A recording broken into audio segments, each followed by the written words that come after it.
Test številka 3 v turškem pripravljalnem kempu, tudi tokrat po vmesnem dopoldanskem treningu, saj tekme ne vplivajo na vadbeni režim. Ob vesteh o mrazu v domovini je seveda treba izkoristiti prav vsak termin za aktivnosti na plus 15 stopinjah, ki so zaznamovale vikend v Beleku.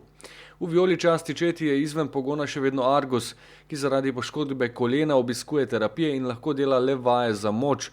Po udarcu Ugležen med sobotnim treningom pa začasno miruje tudi Alen Ploj. NK Maribor in Vaslui, udeleženca Lige Evropa v jesenskem delu sezone, romunski predstavniki v skupini, v kateri so bili še Lazio, Sporting in Zürich zasedel 3. mesto, sta uprizorila pravo tekmovalno preizkušnjo. Ja, res je, dobro so zgledali, dobro so nam držali žogo. To vse poje, da so lani jeseni zbrali 6 točk Lige Evropa, bili smo v zelo težki skupini in mislim, da smo se dobro borili danes. In ko smo odigrali par hitrih žog, se je videlo, da se da tudi proti njim igrati in tako smo tudi zabili gol. Začelo se je s hitrima goloma. Prvi udarec v okvir gola je ob žogini spremembi smeri končal v mariborski mreži. Vesli se je po akciji na levi strani odločil za udarec, Rajčević mu je skušal preprečiti namero, a ga je žoga zadela in se odbila ob desni vratnici čez golovo črto. Romuni še niso prav proslavili vodstva, že je sledilo izenačenje. Izenačenje po res odlični akciji. Majer je izvajal out, Tavares se je mojstrsko otresel spremstva in podal do Mezge, ki je po prodoru z natančno podajo spravil žogo do Volaša. Povratnik je z bližine zabil pod prečko.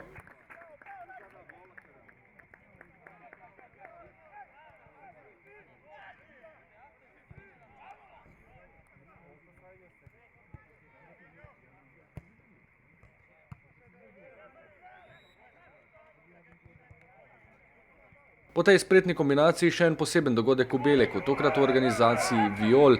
Na 2400 km oddaljeno prizorišče priprav so prispeli tudi najzvestejši navijači Maribora, da bi namenili podporo ekipi. To je res redko videna, posebna oblika štajerske nogometne zvestobe. Videli so igro dobrega tempa in precej dobro izpeljanih akcij. Najprej je Adailton z roba kazenskega prostora dobro nameril proti želenemu cilju, Handanović je z odličnim posredovanjem odbil v kot. Pred odmorom še ena obetavna situacija pred romunskim golom. Kot je izvajal Mezga, Volaš z glavo še drugič skušal spraviti žogo v mrežo. Vratar Černjavskas mu je preprečil namero in z nekaj težavami uspel ukrotiti žogo pred golovo črto in Mertljem, ki je čakal na napako. Jasmin Handanović je na drugi strani poskrbel, da ni zadel Ndoje. Končalo se je s skotom in k sreči brez resnejše poškodbe. Do zadnjih trenutkov pa je bilo več verjetnosti, da bi se dvoboj končal že v rednem delu. Z zmago slovenskega prvaka. Berić je v tej akciji dobro prestal dvoboj, odvzel žogo pred romunskim kazenskim prostorom, podal do Velikonje, ki je skušal presenetiti vratarja z lob udarcem, a je Coti uspel žogo ujeti. Da je ostalo pri 1:1, so imeli tekmeci tudi naklonjenost sreče. Rešil jih je okvir gola. Cvjanović je priboril položaj za udarec, nameril proti levemu zgornjemu kotu. Vratar je žogo le pospremil s pogledom, a je zadela prečko. Avtor zadnjega poskusa pa je bil Velikonja. Ob njegovem udarcu vratar Coti ni dovolil spremembe rezultata in sledile so 11-metrovke za končno 3. mesto na turnirju. Med izvajanjem udarcev z bele točke sta bila uspešna Cvjanović in Velikonja. Ob Mertlju je v zadnji seriji zgrešil še Milec. Stančju pa je bil natančen in zmagal je Vaslui.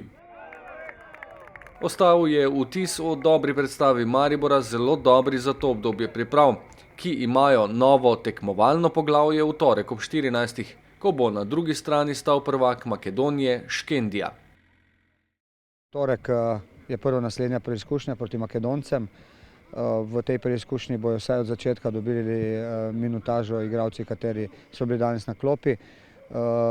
Potem še 2 preizkušnji, tako da imamo vse pogoje za dobro delo in želim si, jasno, jutrišnji dan bomo izkoristili, da si malce zacelimo rane od tega dela v tem tednu, potem pa spet en lep ciklus treningov in tekem, tako da mislim, da bomo priprave zaključili zelo dobro.